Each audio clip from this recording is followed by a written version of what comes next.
बिस्मिल्लाहिर्रहमानिर्रहीम। अस्सलाम वालेकुम। मैं ज़ुबैर अली। मैंने पिछली वीडियो में प्रॉमिस किया था, वादा किया था कि मैं बच्चों को चेस किस तरह सिखानी है उस मौजू पे एक वीडियो बनाऊंगा। और यकीन करें या ना करें, मुझे नहीं पता था मुझे स्टार्ट किस तरह लेना है, किस तरीके से बच्चों को चेस खेलना सिखानी है। तो मेरा बेटा अलहम्द अली 4 साल का था। तो जब उसने मुझे अपना हुनर बताया, मैं जब चेस खेल रहा था तो उसने चेस में काफ़ी ज़्यादा इंटरेस्ट लिया। तो मैंने सोचा, मैंने बोला शायद हो सकता सीख जाए। अगर सीख गया तो मुझसे तो अच्छा ही प्लेयर बन जाएगा बड़ा होके, क्योंकि मैं इतनी कम उम्र में मुझे तो सिखाने वाला कोई भी नहीं था। मैं सारा दिन बोर्ड लेके जहाँ से वहाँ घूमता रहता था और बोर्ड पे खुद खेलता रहता था। मैग्नेटिक सेट था पुप्पो का मेरी, तो वो बोर्ड लेके मैं अकेले ही बस उसके ऊपर डिस्कवरियाँ करते रहता था कि कौन सा मूव आएगा, क्या होगा क्या नहीं, किस तरह चलेगा, किसको मारना है। तो मैं मेरे लिए एक तरह का वो एडवेंचर ही था पूरा। गेम नहीं था, एडवेंचर था। सीखने को कुछ नहीं मिल रहा था, बस मैं उस पर लगा रहता था मार धाड़ में। कोई गाइड करने वाला ही नहीं था। फिर जब मैं थोड़ी एज बढ़ी, छोटे बहन भाई भी थे मेरे, तो हमारे यहाँ जो है ये एरिया जो है लियारी का पड़ता है। यहाँ पर उन दिनों जो है गैंग वॉर बड़ा टॉप पे चल रहा था। गैंग वॉर, ये डकैतों का समझ लेके यहाँ पूरी हुकूमत ही डकैत हो गई थी यहाँ पे। तो कहीं भी किसी वक्त फायरिंग हो जाए, कभी कहीं डकैती हो रही है, कभी कहाँ क्या हो रहा है, कभी दुकानें लूट रहे हैं, बस यही चलता रहता था। उस दौरान लियारी के अंदर फायरिंग वगैरह होती थी, ग्रेनेड ब्लास्ट वगैरह होते थे। तो हमारी जो एरिया की पीएमटीयाँ वगैरह थी, उन पर किसी ने ग्रेनेड मार दिया, पीएमटी उड़ गई। और उस टाइम पे जो ये के ई इलेक्ट्रिक कंपनी है, KESC के नाम से हुआ करती थी, तो इनके मुलाजिम जो है इस एरिया में भटकते ही नहीं थे। मतलब आते ही नहीं थे बिल देने के लिए, क्या मीटर चेक करने के लिए, क्या आते ही नहीं थे। तो प्रॉब्लम सॉल्व करने के लिए कौन आता? कोई नहीं आया। 6 महीने तक बिना बिजली के बैठे रहे। और इन 6 महीनों में क्या किया मैंने, मैं, मेरा बड़ा भाई, एक दो छोटी बहनें मेरी। तो मैं एक दिन काम से आ रहा था, तो आते हुए मुझे अचानक ख्याल आया, मैं यार शतरंज का बोर्ड ले लेता हूँ, घर पे जाएंगे खेल लेंगे, टाइम पास हो जाएगा। तो बस वहाँ से जो है समझ लें कि मेरा एक चेस का जो एक चेस गेम के ऊपर जो सफ़र था वो स्टार्ट हुआ। चेस बोर्ड में घर पे लेके आया।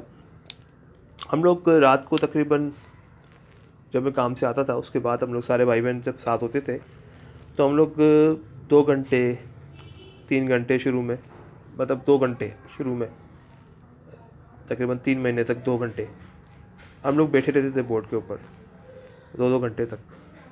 और 2 घंटे में हम लोग तकरीबन 3 से 4 गेम्स ही खेलते थे, इससे ज़्यादा गेम्स नहीं खेलते थे। मतलब बहुत ज़्यादा सोच समझ के खेलते थे। तो खेलते खेलते खेलते खेलते तो हमारे सर में दर्द भी बहुत ज़्यादा हो जाता था। इतना सर में दर्द हो जाता था कि सर फटने लगता था। इतना हम लोग उसमें दिमाग खपाते थे। करते करते तकरीबन 2 साल नहीं, 2 साल नहीं, सॉरी, एक साल 1.5 साल कुछ गुजर गया। 1-1.5 साल के बाद हम लोग का गेम ऐसा हो गया था कि हम एक तारिक रोड पर शहजाद मिर्ज़ा जो है, बहुत मशहूर है कराची में, शहजाद मिर्ज़ा चेस अकेडमी कह लो, या सफ़ारत खाना था उनका, जहाँ पर लोग जाते थे शौकिया चेस सीखने के लिए या खेलने के लिए। तो वहाँ का मुझे किसी ने एड्रेस दिया। एक कंप्यूटर वाला था, उसके बाद मैं जाता कि सीढ़ियाँ वगैरह लेता था। तो उससे मैंने एक दफ़ा चेस की सीढ़ी मांगी, तो उसने बोला तुम्हारे घर में चेस खेलता कौन है? मैं, हम लोग सारे भाई बहन चेस खेलते हैं। बोले तुमको चेस खेलनी आती है? मैंने, आती है। बोला तो फिर यहाँ जाओ, यहाँ तुम और अच्छी चेस सीखोगे। मैंने ठीक है। तो चेस में तो हम लोग इतने माहिर हो गए थे उस वक्त कि हम किसी को भी चैलेंज करने के लिए तैयार थे कि बस हमें कोई चैलेंज करे और हमें हराए, क्योंकि ज़्यादातर चालें हमें याद हो गई थी और कोई ऐसा मूव नहीं होता था कि जिसका तोड़ हमारे पास नहीं होता था। हमारी गेम जो है सिर्फ एंड में जाके एक टुल्ला बचता था और उससे जो है ना विनिंग का फैसला होता था कि जीतेगा कौन। इतनी हार्ड चेस सीख ली थी हम लोगों ने आपस में खेल खेल के। तकरीबन 2 साल तक हम लोग, 1.5-2 साल तक ऐसे कुछ लगे रहे थे हम लोग। 1 साल मेहनत की थी, 1 साल के बाद फिर 6 महीने तो हम लोग एक दूसरे के साथ भिड़ते थे बुरी तरीके से। तो जब तारिक रोड पे वहाँ पर हमें एड्रेस मिला, भाई मेरा गया होके आया, भाई वापस आया, भाई ने कहा यार मुझे लग रहा है कि इनका और हमारा लेवल जो है ना वो 19-20 का फ़र्क है, इससे ज़्यादा फ़र्क नहीं है। तो मैंने कहा ठीक है भाई। तो मेरी बहन जो छोटी वाली थी उससे छोटी, तकरीबन उस वक्त 6-7 साल की थी। तो हमने क्या किया, हमने प्रोग्राम बनाया एक दिन, हम वहाँ गए, हमने कहा यार चेस सिखाते हैं। हम जब वहाँ गए चेस सीखने के चक्करों में, तो हमने वहाँ पर कहीं भी ये नहीं देखा कि कोई चेस सिखाने वाला है। ये एक माइनस पॉइंट था कि इतना बड़ा नाम और सिखाने वाला जो होता है ना, सीखते हैं, जैसे हम पढ़ने जाते हैं, टीचर हमें ABCD सिखाती है, सही है, फिर वो ABCD हम याद करते हैं, उसके बाद टीचर हमें वर्ड्स दे देती है, वर्ड्स की प्रोनाउंसिएशन सिखा देती है। तो वो चीज़, तो ऐसा कुछ भी नहीं था वहाँ पर। हम जब गए चेस सीखने के लिए तो हमें चेस बोर्ड पे बिठा दिया गया, सामने एक अपोनेंट बिठा दिया गया और बोला खेल। तो बिल्कुल उस वक्त तो पता नहीं था कि चेस सिखाने के। अभी मुझे थोड़े दिन पहले क्या तकरीबन 2 साल पहले की बात कर रहा हूँ अभी, उस बात को तो तकरीबन 12-13 साल हो गए। अभी ये 2 साल पहले की बात है। नेट पे था, लिचिस पे या किसी और साइट पे था, तो वहाँ पे मैंने बल्कि यूट्यूब पे भी मैंने कुछ वीडियोस देखी। तो वहाँ पर चेस किस तरह सिखाई जा रही थी कि वहाँ पे बाकायदा एक क्लासरूम बनी हुई थी, वहाँ पर एक प्रोफेसर बैठा हुआ था और वो प्रोफेसर चेस के मूव्स, ब्लॉक्स के नाम और ये तमाम चीज़ें सिखा रहा था। तो मैंने उसकी वीडियो बड़ी गौर से सुनी, हालांकि 1 घंटे की थी, जैसे कोई मैं फ़िल्म देख लूँ 1 घंटे के अंदर। तो वो एक लेक्चरर था, GM फाइन गोल्ड करके, मतलब ग्रैंड मास्टर फाइन गोल्ड। किसी ज़माने में ग्रैंड मास्टर था, वर्ल्ड चैम्पियन भी बना होगा और ग्रैंड मास्टर टाइटल भी उसके पास। तो उनका सिखाने का तरीका ये है, सही है। तो ये होता है सिखाने का तरीका कि आप बच्चों को एक क्लासरूम में बिठाओ और फिर उनको चेस पे लेक्चर दो कि आपको एक्चुअली चेस सीखनी किस तरीके से सीखी जानी चाहिए। तो वो तरीका सही है, लेकिन अब वो जो है वो 1700 की क्लास को जो है खेलना सिखा रहे थे। और मैंने जो अभी ये स्टार्ट किया है सिखाने के लिए, आप अपने घर में बैठ के अपने बच्चे को सिर्फ आधा घंटा दे दें, सिर्फ आधे घंटे से ज़्यादा देना ही नहीं है। आपके बच्चे के सर में दर्द हो सकता है, उसको बुखार चढ़ सकता है, सिर्फ आधा घंटा, क्योंकि इस आधे घंटे के अंदर आपको जो उसको लेसन देना है ना, वो उसके लिए याद करना थोड़ा मुश्किल हो जाएगा, उसके सर में दर्द भी हो सकता है। तो आपको आधे घंटे से ज़्यादा उसको लेक्चर, आपको वो लेसन नहीं देना। सबसे पहले आप क्या करेंगे, आप उसको बोर्ड्स जो है, बोर्ड से आप उसका तारुफ़ करवाएंगे। आप बोर्ड का तारुफ़ किस तरह कराएंगे, आप बोर्ड को जब रखेंगे टेबल पे या ज़मीन पे कहीं भी, तो आप जिस साइड पे बैठे हैं वहाँ पे आप गौर से देखिएगा कि आपकी साइड पे जो उल्टे हाथ वाला आखिरी ब्लॉक है, कोने वाला, आपकी साइड पे उल्टे हाथ पे कोने वाला ब्लॉक, तो वो ब्लॉक जो है ब्लैक कलर का होना चाहिए, ठीक है। उल्टे हाथ वाला, black on left white on right, ये मैं याद करने के लिए करता था कि black on left white on right. कोई अगर गलत बोर्ड सेट करता था तो मैं इस तरह से उसको सीधा कर देता था, ईजी हो जाता है। Black on left white on right, मतलब ब्लैक उल्टे हाथ पे वाइट सीधे हाथ पे। तो ये बोर्ड की सेटिंग होती है सबसे पहले, बहुत ज़रूरी है, बेसिक है चेस का, ठीक है। और ये जो उल्टे हाथ पे ब्लॉक है इसका नाम है A1, ठीक है। और जो सीधे हाथ पे वाइट वाला ब्लॉक है उसका नाम है H8, H1, ठीक है। तो अब इस तरीके से A से लेकर H तक अब पहुंच गए। बीच में जो फिल इन द ब्लैंक्स है वो आप खुद भर लें ABCD करके, ठीक है। अब ये जो ये लाइन 1 की हो गई, तो इससे ऊपर वाली लाइन कौन सी होगी, ठीक है, वो लाइन 2 है। फिर उसके ऊपर वाली लाइन 3, फिर उसकी लाइन 4, इस तरह आखिरी वाली लाइन आ जाएगी 8। तो आपने सारी ABCD नीचे की तरफ लिख ली और ऊपर की तरफ जाते हुए आपने जो है 1 से लेकर 8 तक की गिनती लिख ली। हर ब्लॉक्स का एक नाम आ गया, ठीक है। उल्टे हाथ वाले ब्लॉक का नाम है A1, सीधे हाथ वाले ब्लॉक का नाम है H1।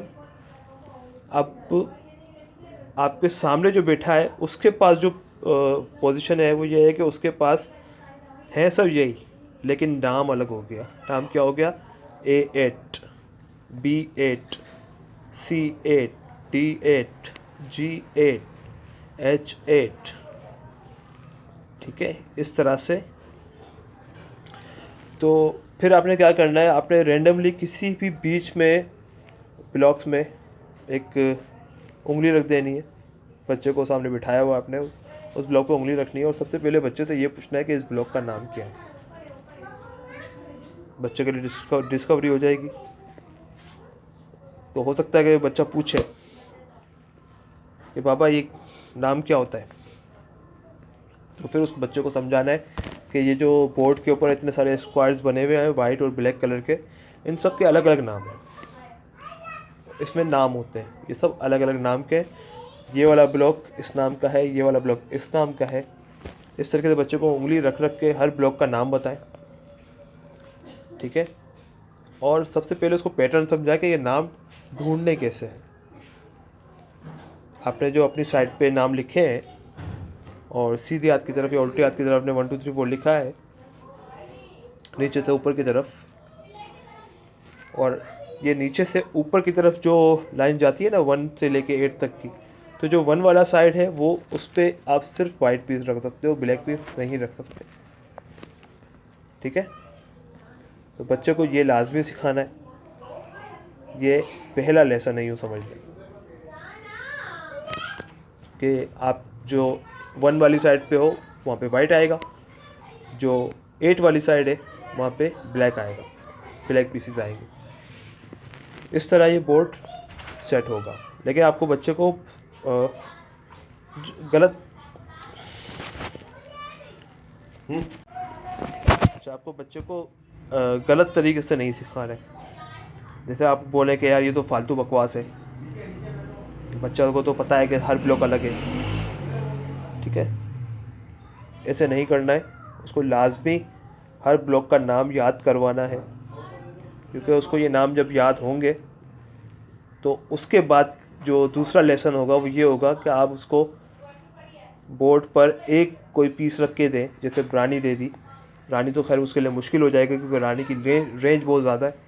तो सबसे पहले तो आप वहाँ पे जो है टुल्ला रखें किसी भी ब्लॉक पे, और बच्चे को उसकी मूविंग पोजीशन नाम के हिसाब से बताएं कि मैंने इसको अगर A2 पे रखा है, ठीक है, तो ये A3 और A4 पे जा सकता है, ये इसके पहले मूव होंगे, सही है। उसके बाद ये एक एक कदम करके आगे बढ़ेगा। अगर ये A पे पड़ा है तो ये A पे ही चलेगा, B पे पड़ा है तो B पे ही चलेगा, C पे पड़ा है तो C पे चलेगा। तो ये पहला स्टेप होगा उसको मूविंग पोजीशन सिखाने का। उससे क्या होगा कि बच्चा ब्लॉक्स के नाम के साथ साथ पीसेस की मूविंग पोजीशन आसानी से सीखेगा। और ये जब यही बच्चा जब बड़ी उम्र में पहुंचेगा तो इसको बाकायदा ब्लॉक्स के नाम याद होंगे, और जब ये कोई गेम रीड करना चाहेगा, किसी गेम को पढ़ना चाहेगा, तो उसे पढ़ने में आसानी होगी, क्योंकि ग्रैंड मास्टर लेवल के अंदर कोई भी चेस बोर्ड के सामने खड़ा होकर गेम नहीं देख रहा होता, कोई नहीं देख रहा होता। अगर किसी और का गेम चल रहा है तो चेस बोर्ड के सामने खड़े होकर वो लोग नहीं देखते, 2 प्लेयर आमने सामने खेल रहे होते हैं, और जब भी कोई बारी चलाता है तो वो बारी पेपर पे नोट कर ली जाती है। तो जब बारी पेपर पे नोट हो जाती है और गेम ख़त्म हो जाती है, सारी बारियां पेपर पे नोट है, उसके बाद फिर वो बारियां जो है वो एक पेपर के अंदर शो करके हर ग्रैंड मास्टर को दे दी जाती है। वो ग्रैंड मास्टर उन बारियों को पढ़ता है और उसको पता चल जाता है गेम के अंदर क्या क्या मूव चले। ठीक है, अगर आपको बच्चे को अपने ग्रैंड मास्टर बनाना है तो उसको ये नाम याद करवाना सबसे पहले बहुत ज़रूरी है, क्योंकि ये उसकी शुरू की उम्र है। 4 साल का है आपका बच्चा, या 5 साल का है, या 6 साल का है, चलो, तो इस उम्र में बच्चे बहुत जल्दी सीखते हैं। और इस उम्र के अंदर आपने बच्चे को ये सिखा दिया, ये पहला लेसन, ब्लॉक्स का नाम, पीसेस की मूवमेंट नाम के साथ, तो आगे चल के उसका फ्यूचर बहुत अच्छा हो सकता है। उसे गेम चला के देखने की ज़रूरत नहीं पड़ेगी एनालाइज बोर्ड पे, जैसे मैं करता हूँ। मुझे एनालाइज बोर्ड पे चलाने की ज़रूरत पड़ती है। गेम खेली जा चुकी होती है, नीचे गेम पूरा लिखा हुआ होता है, मैं वो नहीं पढ़ सकता। अगर कोई ग्रैंड मास्टर हो वो आसानी से पढ़ लेगा, उसको समझ में आ जाएगी पढ़ के, उसे एनालाइज बोर्ड पे जाने की ज़रूरत ही नहीं है ग्रैंड मास्टर को। लेकिन मुझ जैसे प्लेयर को लाजमी एनालाइज बोर्ड पर जाके एक एक मूव चला के देखना पड़ेगा कि इस गेम के अंदर हुआ क्या है। समझ रहे हैं अगर मेरी बात को, और गौर से सुन रहे हैं जो मैं कह रहा हूँ, तो समझिए इस बात को कि बच्चे को ब्लॉक्स के नाम याद करवाना, पीसेस की मूवमेंट नाम के साथ, ये इंतहाई ज़रूरी है अगर आप चाहते हैं कि आपका बच्चा ग्रैंड मास्टर बने फ्यूचर में। ग्रैंड मास्टर मिनिमम एज में जो आता है, मिनिमम एज 13 साल की थी या 14 साल की थी आई थिंक। सबसे कम उम्र विजली नाम के प्लेयर हैं, ये सबसे कम उम्र थे। इनके बाद मैग्नस कार्लसन था, मेरे ख्याल 14 साल की उम्र का, उससे पहले विजली थे 13 साल की उम्र में। तो ये इतने कम उम्र ग्रैंड मास्टर थे जो बड़े बड़े ग्रैंड मास्टर के साथ खेलते थे और गेम ड्रॉ कर देते थे। और ये ग्रैंड मास्टर वो वाले ग्रैंड मास्टर नहीं थे कि बस टाइटल मिल गया ग्रैंड मास्टर बनकर। ये वो ग्रैंड मास्टर है जो दुनिया के number 1 player, number 2 player, number 3, number 10 तक ऐसे प्लेयर्स के साथ वो लोग खेलते थे और गेम ड्रॉ करते थे इतनी कम उम्र के अंदर। तो वजह यही थी कि इन लोगों ने बाकायदा ट्रेनिंग ली, क्योंकि इनको ट्रेन करने वाले बहुत थे। इनका ट्रेनिंग का तरीका सही था, इस वजह से लोग इतना आगे बढ़े। हमारे यहाँ क्या है, हमारे यहाँ अगर बच्चे के अंदर टैलेंट होता है ना, तो उसको बोर्ड ला के दे देते हैं, पीसीस चलाना सिखा देते हैं बोर्ड के ऊपर, जैसे जैसे बच्चा सीख लेता है। ठीक है, नाम के साथ नहीं सीखता, नाम के साथ सीखेगा जल्दी सीखेगा, ऐसे आप सिखाओगे उसको टाइम लग जाएगा सीखने में। ठीक है, ऐसे आपने उसको सिखा दिया, उसके बाद क्या करते हैं कि बच्चे को बोर्ड दे दिया और छोड़ दिया उसको उसके हाल पे कि यार ये तो टैलेंटेड बच्चा है, सही है, इसके साथ तो सिर्फ खेलो, इसको सिखाने की ज़रूरत ही नहीं है। यार वो टैलेंट बच्चा है, सुपरमैन नहीं है भाई, उसको आपको सिखाना पड़ेगा। आइंस्टाइन, ये बड़े बड़े जो इतने बड़े बड़े नाम हैं, इन लोगों ने भी सीखा है, बेसिक सीखा है। जब बेसिक सीखते हैं तो बेसिक सीखने के बाद जब बंदा उस काम को करता है बेसिक के साथ, तो फिर वो नई नई चीज़ों का एक्सपर्ट होता चला जाता है। मतलब जैसे उस्ताद है, उस्ताद ने कुछ सिखा दिया, बेसिक सिखा दिया, तो शागिर्द उससे आगे निकलता है। ठीक है, शागिर्द उससे आगे निकलता है। अगर शागिर्द आगे नहीं निकलता तो वो शागिर्द है ही नहीं, उससे कुछ सीखा ही नहीं है उस्ताद से। अगर एक शागिर्द अपने उस्ताद से सही तरीके से सीखेगा, सही है, तो वो अपने उस्ताद से लाजमी आगे जाएगा, पीछे नहीं जाएगा। वो अपने उस्ताद से आगे जाएगा, और फिर जब उस्ताद कहीं फंसेगा ना, तो वो उस्ताद अपने शागिर्द के पास आएगा कि बेटा मैं यहाँ पे फंस गया हूँ। शागिर्द बोलेगा अरे उस्ताद कोई मसला ही नहीं है, ये काम तो ऐसे हो गया ख़त्म। तो वो होता है असली शागिर्द। ये नहीं होता कि शागिर्द काम सीख के चला गया, और फिर कहीं फंस गया तो फिर उस्ताद के पास आ रहा है, उस्ताद ये काम मेरे से नहीं हो रहा, आप बताओ। तो ये शागिर्द नहीं होता। शागिर्द वही होता है जो उस्ताद से आगे निकलता है, और उस्ताद का सिखाने का तरीका अगर सही होगा तो शागिर्द लाजमी आगे बढ़ेगा। इतना आगे बढ़ेगा कि उस्ताद सीना ठोक के बोलेगा कि हाँ ये मेरा शागिर्द है। तो बच्चे को आप सही तरीके से सिखाओगे तो वो आगे बढ़ेगा, नहीं सिखाओगे तो वो तो फिर कोई फ़ायदा नहीं। तो शतरंज स्पोर्ट्स गेम है, इसको एक मामूली घरेलू सबसे दिमाग वाला गेम ना समझे। दिमाग वालों का गेम है ठीक है, लेकिन स्पोर्ट्स गेम है, एक स्पोर्ट्स गेम है। इसके लिए भी ट्रेनिंग की ज़रूरत पड़ती है, ट्रेनर चाहिए, कोच लाजमी चाहिए। आप हायर नहीं कर सकते, ना करें, लेकिन वीडियो के अंदर मैं आपको जिस तरह समझा रहा हूँ कि उसको बोर्ड की एक पोजीशन दें और बोर्ड पे उसको बाकायदा नाम के साथ मूवमेंट सिखाएं। जब वो नाम के साथ गेम सीखेगा, उसको अगर वो उसके दिमाग में बैठ जाता है, बैठेगा लाजमी, छोटी उम्र में बैठेगा। फिर जब वो उसको गेम सिखानी होगी ना, तो आपको उसको चला के दिखाने की ज़रूरत नहीं है। आप नेट पे जाओ, डेटाबेस के अंदर, सही है, डेटाबेस के अंदर आप नेट पे जाओगे, चेस डेटाबेस पे, तो वहाँ पर बड़े बड़े ग्रैंड मास्टर्स ने गेम खेली हुई है और वो सारी गेमें जो है ना लिखी हुई हैं। तो बच्चा जब वो गेमें पढ़ेगा ना, तो उसके दिमाग में ऑटोमेटिकली एक विंडो चलेगी, जैसे मूवी चलती है, उसके दिमाग में ऑटोमेटिकली विंडो चलेगी। वो चाले पढ़ेगा और उसको पूरा गेम समझ में आ जाएगा कि इस गेम में ये हुआ है। फिर 1 बाय 1 वो चालें सारी की सारी उसको बार बार स्टडी करनी है। जब वो स्टडी कर लेगा सारी चालें, उस सारे मूव पता चल जाएंगे, तो फिर वो बहुत अच्छा गेम खेल सकता है। तो पहला लेसन यही है कि आप अपने बच्चे को अगर चेस सिखा रहे हैं तो सबसे पहले उसको बोर्ड पे जो स्क्वायर्स हैं उसके नाम सिखाएं, ये लाजमी है अगर आप चाहते हैं कि वो ग्रैंड मास्टर बने। तो अगर आप उसको सिर्फ प्लेयर बनाना चाहते हैं तो फिर आपको सामने बस बोर्ड रखें और खेलते रहें। वो मेरी तरह ही बनेगा, मुझसे आगे तो नहीं जा पाएगा।